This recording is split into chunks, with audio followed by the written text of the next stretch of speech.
A Lost Opportunity by Leo Tolstoy. In a small village there was a peasant by the name of Yvonne. He was prosperous and strong and the hardest worker in the whole village. He had 3 sons. The eldest was married, the second about to be married, and the youngest took care of the horses and occasionally the ploughing. The peasant's wife, Ivanovna, was intelligent and industrious, while her daughter-in-law was a simple, quiet, hard worker.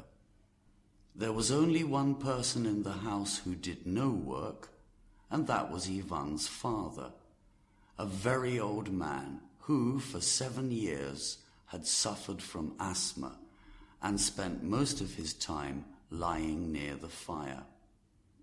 Yvonne had plenty of everything: 3 horses, a cow with a calf, and 15 sheep. The women made the men's clothes, and on top of doing the housework, also worked in the field. What was left of last year's supplies was more than they needed, and they sold enough crops to pay their taxes. The peasant's next-door neighbour was Gordey Ivanov's son, called Gavril. Once Ivan had a quarrel with him, but while old man Gordey was alive and Ivan's father was the head of the family, the 2 peasants lived as good neighbours. If the women of one house needed something, they borrowed it from the other. The same was true of the men. They lived more like one family, sharing everything with the other, and perfect harmony existed between the 2 families. If a calf got into the garden of one of the farmers, the other happily drove it back. In the same way, they had no secrets from each other. The doors of their houses and barns had no locks, because they were so sure of each other's honesty. That's how the old people lived. In time, the children started farming too. It soon became clear that they would not get along as peacefully as the old people had done, because they began quarrelling without the slightest reason. A hen belonging to Ivan's daughter-in-law started laying eggs, which the young woman collected each morning. She made daily visits to the barn, where, under an old wagon, she was sure to find an egg. One day the children frightened the hen, and she flew into their neighbour's garden and laid her egg there. Ivan's daughter-in-law heard the hen, but was too busy to look for it then. When evening came and she had finished her work, she went to the barn, and as usual looked under the old wagon, expecting to find an egg. But there was none. Disappointed, she returned to the house and asked her mother-in-law if she had taken it. "Your pretty hen laid her egg in our neighbour's garden, and afterwards flew back again to ours." She went to the neighbour's house, where she met an old woman who asked her what she wanted. Ivan's daughter-in-law replied, "You see, my hen flew into your garden this morning. Did she lay an egg there?" "We didn't see any," the old woman replied. "We have our own hens, and they've been laying for a very long time. We only hunt for our own eggs. Another thing I want to tell you, we don't go into other people's gardens to look for their eggs." Now this greatly angered the young woman, and she replied in the same way she had been spoken to, only using stronger language. The neighbour replied angrily too, and finally the women began to abuse each other. It happened that old Yvonne's wife, on her way to get water, heard the argument and joined the others, taking her daughter-in-law's side. She reminded her neighbour of many disagreeable things which had happened, and many which had not, between them. In fact, she lost control of herself and ran around like a mad woman. Then all the women began to shout at the same time. Gavril's wife had by this time joined in the fight, and he came to rescue her. Yvonne and his son, seeing that their women were losing, joined in the argument, and a fight followed. Yvonne was the strongest peasant in the village, and it did not take him long to break up the crowd. During the fight, Yvonne tore out a lot of Gavril's beard. By this time, a large crowd of peasants had gathered, and it was only with the greatest difficulty that they persuaded the two families to stop quarrelling. That was the beginning. Gavril took the part of his beard which Yvonne had torn out and went to the police to make a complaint against Yvonne. Holding up the hair, he said, "I didn't grow this for Yvonne to tear out." Gavril's wife went round the neighbours, telling them they must not repeat what she told them, but that Yvonne was going to be sent to Siberia. And so the quarrel went on. The poor old grandfather, sick with asthma and lying near the fire all the time, tried to get them to live in peace, but they would not listen to his good advice. He said to them, "You children are making a fuss about nothing. Think what a little thing has caused all this trouble. One egg. If our neighbour's children picked it up, nobody would worry. One egg is worth so little, and we can all live without it." Yvonne's daughter-in-law interrupted him and said, "But they called us terrible names." The old grandfather spoke again, saying, "Well, even if they called you bad names, it would be better to return good for evil." He continued, "You had a fight. These things sometimes happen, but you should say sorry and bury your differences. If you don't, it'll be worse for you in the end." The younger members of the family, still obstinate, refused to listen to the old man's advice. Yvonne refused to go to his neighbour, as the grandfather asked, saying, "I didn't tear out Gavril's beard. He did it himself, and his son tore my shirt and trousers." Yvonne went to court and began a case against Gavril. While the neighbours were arguing, each suing the other, a bolt from Gavril's wagon got lost, and the women from Gavril's house accused Yvonne's son of stealing it. They said, "We saw him pass by our window at night on his way to where the wagon was standing. And my friends," said one of them, "told me Yvonne's son had offered to sell it at the pub." So they went to court again. While the heads of the families were trying to settle their differences in court, the quarrels at home continued and often ended in fighting. Even the little children followed the example. The women, when they met at the river to do the family washing, spent the time abusing each other. At first the men were happy just to accuse each other of stealing and so on, but they soon began to take one another's property without asking permission, and so things started disappearing from both houses and could not be found. Yvonne Shcherbakov and Gavril at last took their troubles to the village meeting as well as the court. One time, Gavril would succeed in getting Yvonne fined, and if he couldn't pay, he'd be locked up for a few days. Then it would be Yvonne's turn to get Gavril punished. If anything went wrong with one, he immediately accused his neighbour of trying to ruin him and looked for revenge, without stopping to find out what had really happened. This lasted for 6 years. Yvonne's father, the sick old man, constantly repeated his good advice. "What are you doing, my children? Can't you pay more attention to your business and control your anger against your neighbours? It's no use living like this, because the angrier you get against each other, the worse it is for you."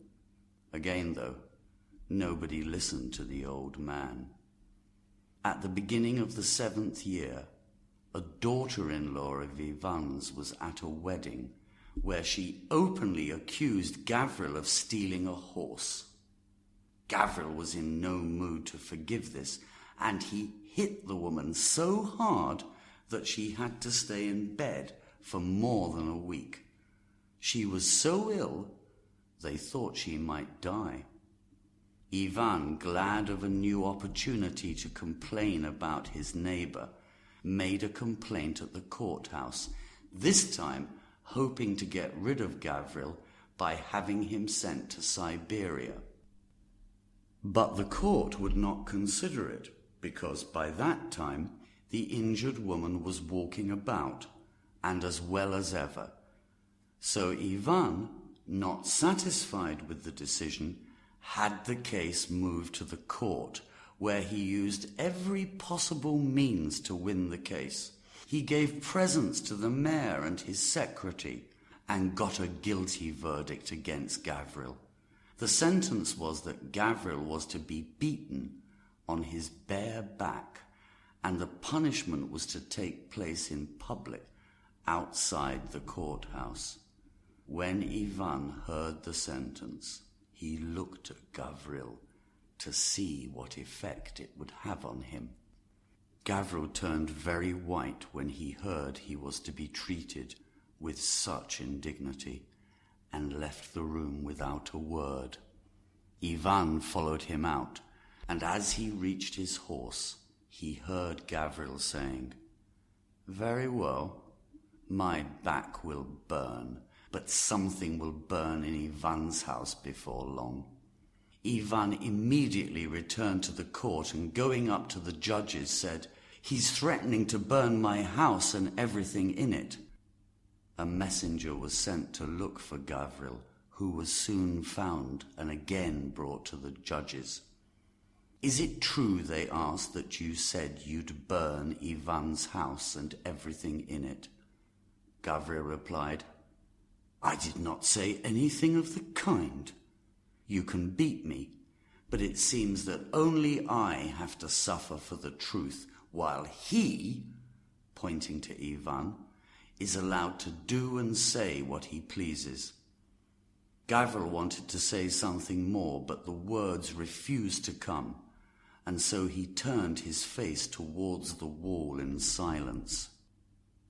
The sight of so much suffering moved even the judges to feel sorry for him, and worried by Gavril's continued silence, they said, "He may do both his neighbour and himself some terrible injury." "See here, my brothers," said one old judge, looking at Yvonne and Gavril as he spoke, "I think you'd better try to arrange this matter peacefully. You, Gavril, did wrong to hit a woman. It was a lucky thing for you that she didn't die. It won't do either of you any good to go on living as you are at present. Go, Gavril, and make friends with Yvonne. I'm sure he'll forgive you, and we'll forget the verdict." But their words fell on stony ground.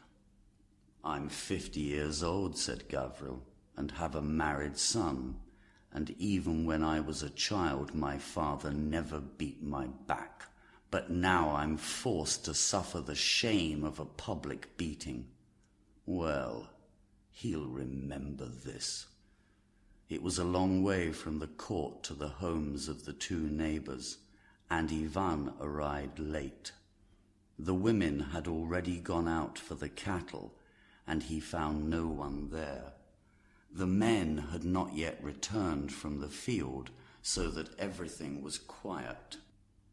Going into the room, Yvonne sat on a wooden bench, and soon became lost in thought. He remembered how, when Gavril first heard the sentence, he grew very pale and turned his face to the wall.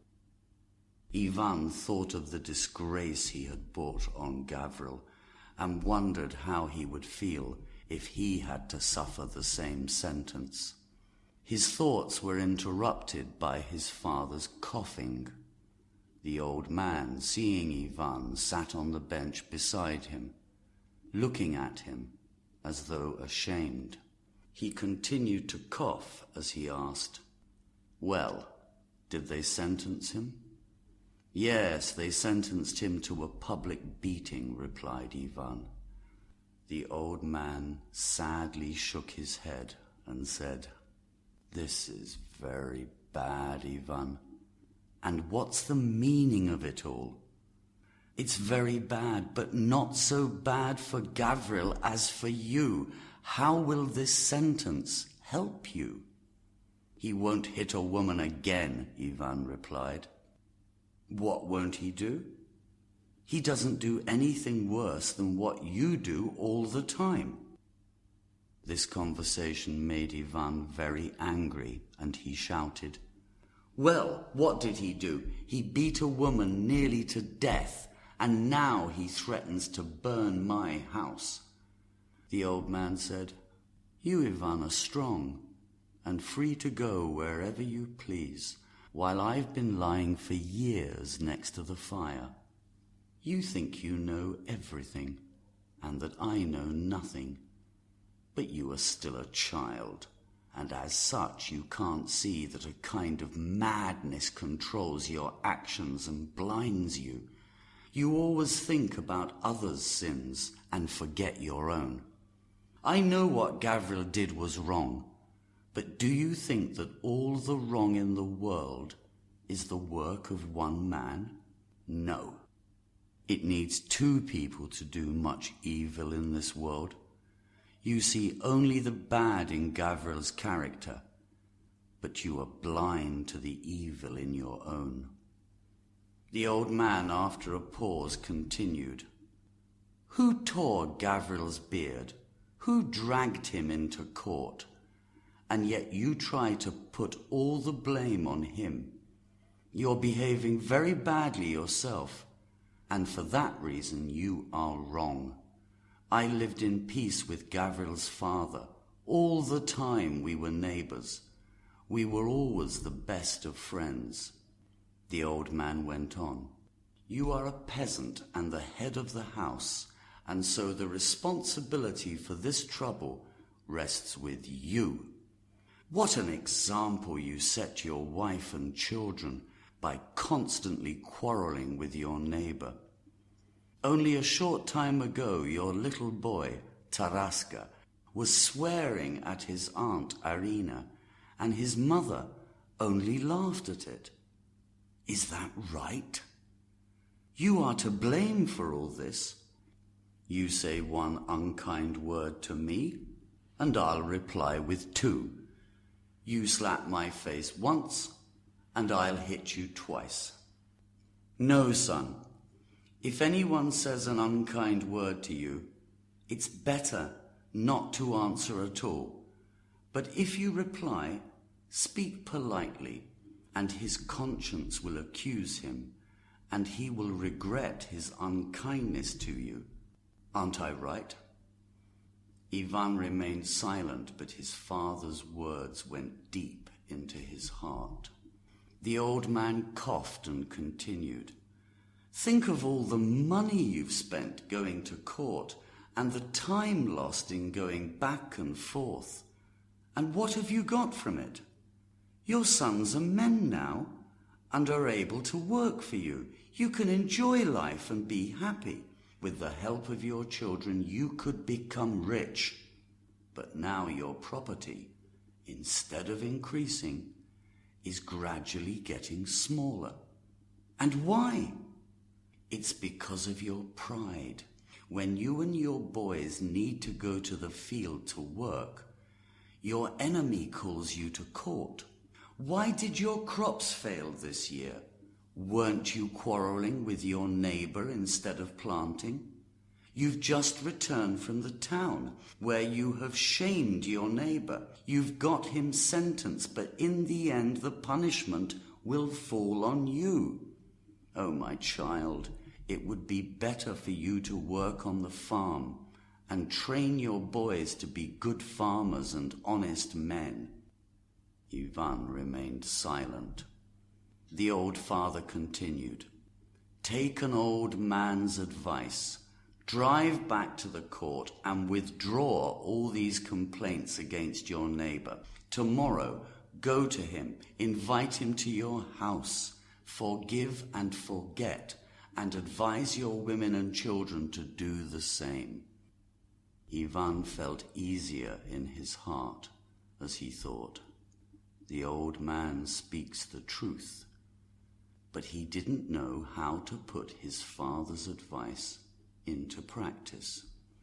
The old man said to Yvonne, "Go, Yvonne, don't wait. Put out the fire before it grows, because then it may be impossible." Yvonne's father wanted to say more to him, but was prevented by the arrival of the women who came into the room chattering. They had already heard of Gavril's sentence and of how he threatened to set fire to Yvonne's house. They found out all about it, and in telling it to their neighbours, added their own versions of the story, with the usual exaggeration. They started to quarrel with Gavril's women. They explained how Gavril's daughter-in-law had threatened to get the help of an important landowner, and that the school teacher was writing to the Tsar himself against Yvonne, explaining in detail how he stole the bolt and destroyed Gavril's garden, asking for half of Yvonne's land to be given to them. Yvonne listened calmly to their stories, but he was soon angry once more and forgot his intention of making peace with Gavril. As Yvonne was always busy about the house, he did not stop to speak to the women, but immediately left the room, walking towards the barn. Before he had finished his work, the sun had set, and the boys had returned from their ploughing. Yvonne met them and asked about their work, helping them to put things in order. He'd planned to do more, but it became too dark, and he had to leave it till the next day. He fed the cattle, however, and went into the house for his supper. By this time he had forgotten all about Gavril and what his father had said to him. Yet, as he opened the door, he heard sounds of quarrelling from his neighbour's house. "What do I want with that devil?" shouted Gavril to someone. "He deserves to be killed." Yvonne stopped and listened for a moment, and then entered his own home. His daughter-in-law was working while the old woman was preparing the supper. The eldest son was repairing his shoes. The other son was sitting by the table, reading a book. Everything was clean and tidy and his family happy. The only dark shadow was Yvonne's trouble with his neighbour. Yvonne came in, and angrily throwing aside a cat which lay sleeping on the bench, swore at the women. He looked very sad and serious, and sitting in a corner of the room, started to repair something. He could not forget Gavril, however, the threatening words he used in court, and those which Yvonne had just heard. Presently Taraska came in, and after having his supper, put on his sheepskin coat, and taking some bread with him, returned to watch over his horses for the night. Yvonne went with him as far as the veranda. The night was dark and cloudy, and a strong wind was blowing. Yvonne helped his son on his horse. Yvonne stood for a few moments looking around him and listening as Taraska rode down the village street. He heard him meet other boys who rode as well as Taraska, and soon all were lost in the darkness. Yvonne remained standing by the gate in a gloomy mood, as he could not stop thinking of Gavril's words. Something will burn in Yvonne's house before long. He is so desperate, thought Yvonne, that he may set fire to my house, regardless of the danger to his own. Everything is dry, and he may run from the back of his own building, start a fire, and get away unseen. I wish I could catch him. This thought so worried Yvonne that he decided not to return to his house, but went out and stood on the street corner. I guess, thought Yvonne to himself, I'll take a walk around and examine everything carefully, because who knows what he may do. Yvonne moved very cautiously round to the back of his buildings, not making the slightest noise. Just as he reached the house, he looked towards the fence and saw something moving towards the corner of the house opposite where he was standing. He stepped back quickly and hid in the shadow. Yvonne stood and listened, but everything was quiet. Not a sound could be heard except the wind through the trees. So thick was the darkness that it was at first impossible to see more than a few meters. After a time, however, he got used to the dark. The plough stood just where he had put it. He could also see the opposite corner of the house. He looked in every direction, but no one was in sight, and he thought to himself that his imagination must have played a trick on him, making him think someone was moving when there really was no one there.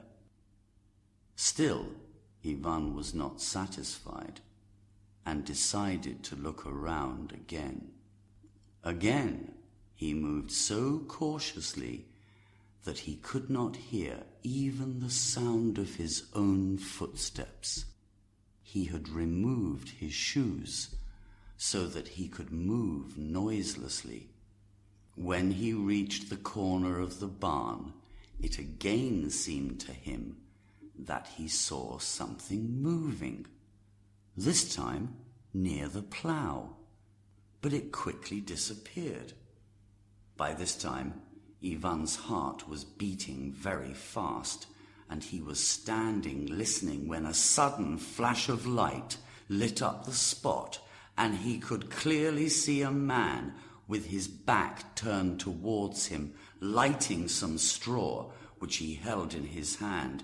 Yvonne's heart began to beat even faster, and he became terribly excited, walking up and down, but without making a noise.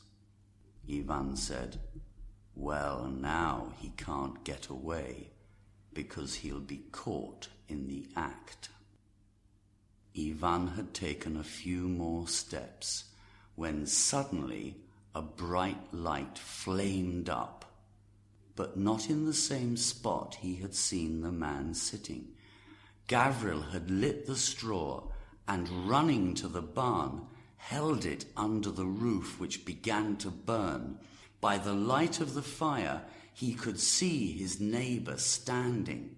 Yvonne jumped at Gavril, saying, "I'll tear you to pieces. You won't get away from me this time." But Gavril ran away past the buildings. Yvonne, now terribly excited, shouted, "You won't escape!" and started to follow him. But just as he reached him and was about to grab his coat, Gavril jumped to one side and Yvonne fell to the ground. While Yvonne was trying to stand up again, Gavril reached his house, but Yvonne followed so quickly that he caught up with him before he could enter. Just as he was about to catch him, he was hit on the head with a stone. Bright sparks danced before Yvonne's eyes, while he moved from side to side like a drunk man, until finally everything went dark and he fell to the ground, unconscious.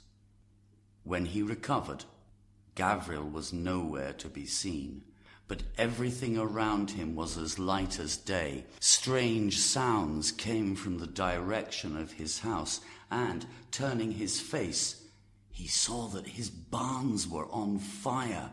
The backsides of both were already destroyed, and the flames were moving towards the front. Fire, smoke, and bits of burning straw were being carried by the high wind over to his house, and he expected to see it burst into flames every moment.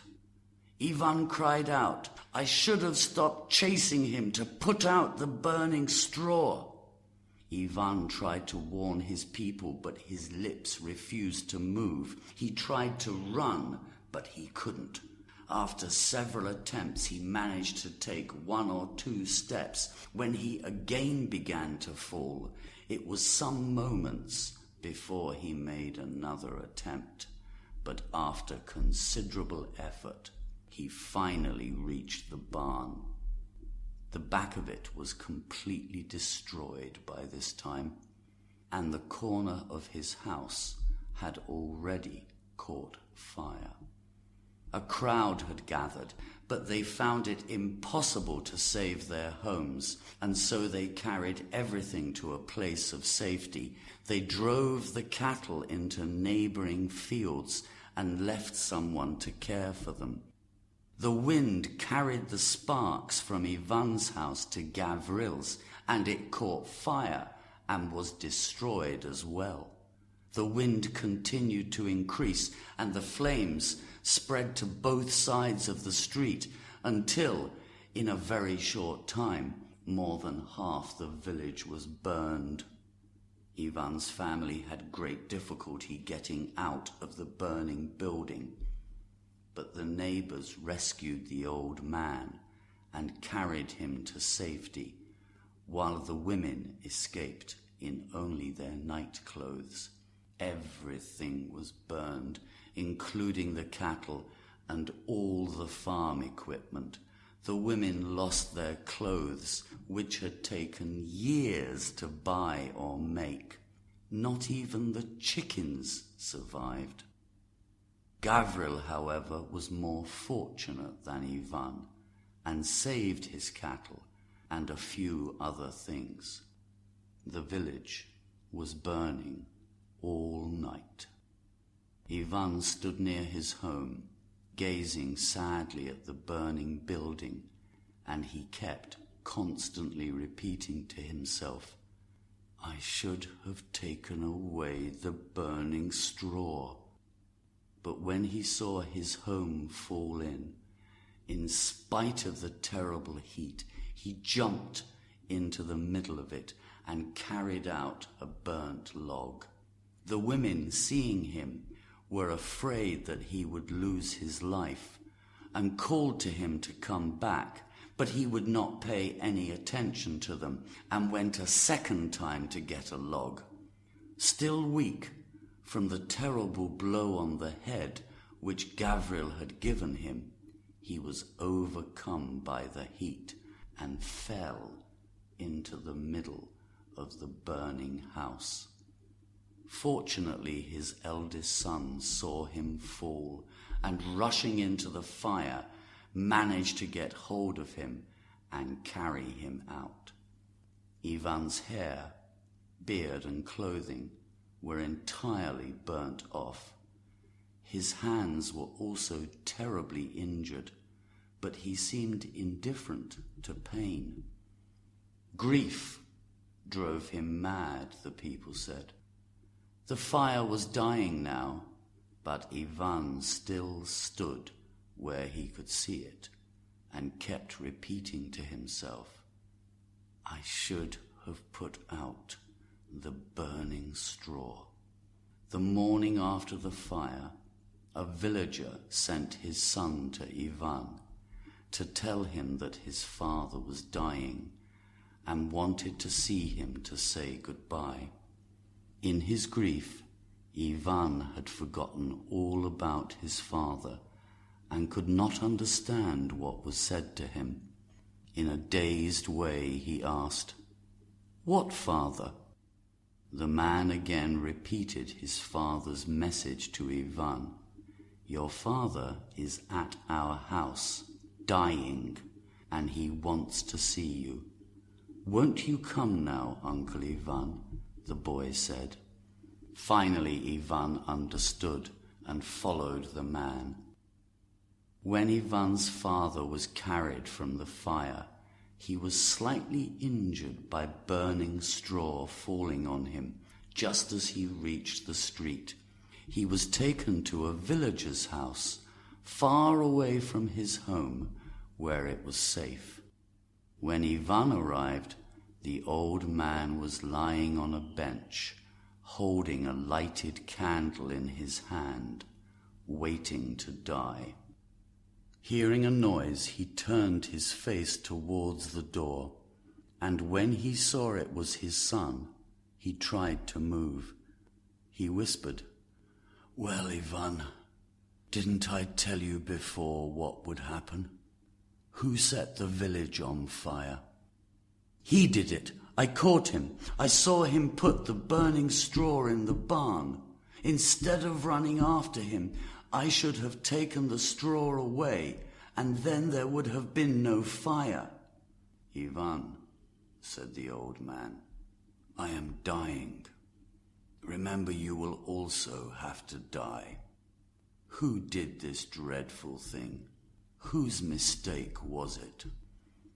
Yvonne gazed at his dying father's face and was silent. He was too upset to speak. "Who did it?" the old man continued.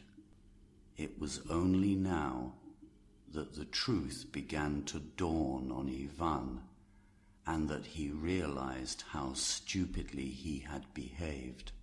He fell on his knees before his father and, crying like a child, said, "My dear father, forgive me.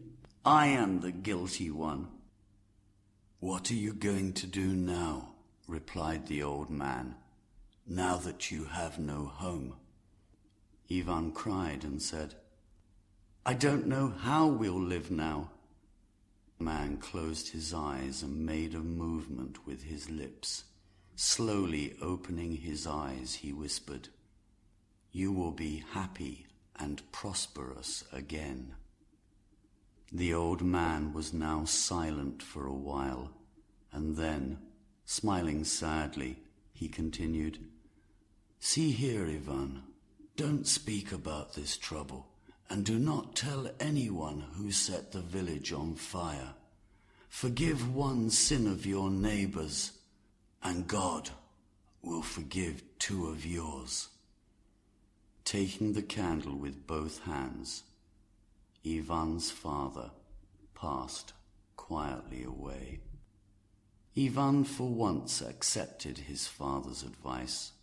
He did not say anything about Gavril, and no one ever learnt how the fire started.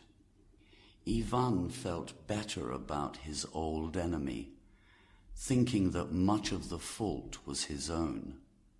Gavril was greatly surprised that Yvonne did not tell all the villagers, and at first he was very afraid of him. But he soon got over this feeling. The two peasants stopped quarrelling, and their families followed their example. While they were building new houses, both families lived beneath the same roof, and when they moved into their new homes, Yvonne and Gavril lived as good neighbours, as their fathers had done. Yvonne remembered his dying father's words, "A fire should be put out before it starts to spread." He lived well and peacefully and became prosperous again. Let's therefore have peace, live in brotherly love and kindness, and we'll be happy.